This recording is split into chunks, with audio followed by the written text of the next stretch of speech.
आपण बघत आहात आवाज कसमादेचा।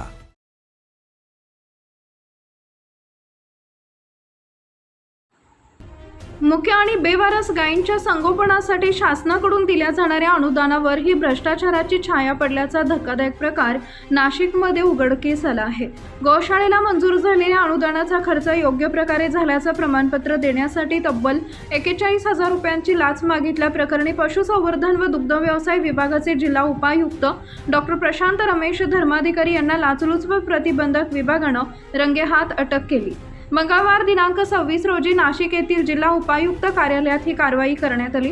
तडजोडी अंती ठरलेला पहिला 5,000 रुपयांचा हप्ता स्वीकारताना एसीबीच्या पथकानं त्यांना जेरबंद केले।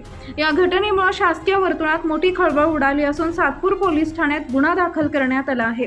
माहितीनुसार श्री संत जनार्दन स्वामी सेवा संस्कारित संस्था संचलित मौनगिरी गौशाळेत सध्या सुमारे 70 गायींचं संगोपन केलं जातं। या मुख्य जनावरांच्या चारा आणि देखभालीसाठी महाराष्ट्र शासनाच्या परिपोषण योजनेअंतर्गत 27 मार्च 2026 रोजी 3,44,250 रुपयांचं अनुदान मंजूर झाले होते। गौशाळेनं हा निधी नियमानुसार खर्च केला होता, मात्र त्या खर्चाचे वापर प्रमाणपत्र मंजूर करण्यासाठी जिल्हा उपायुक्तांची स्वाक्षरी आवश्यक होती।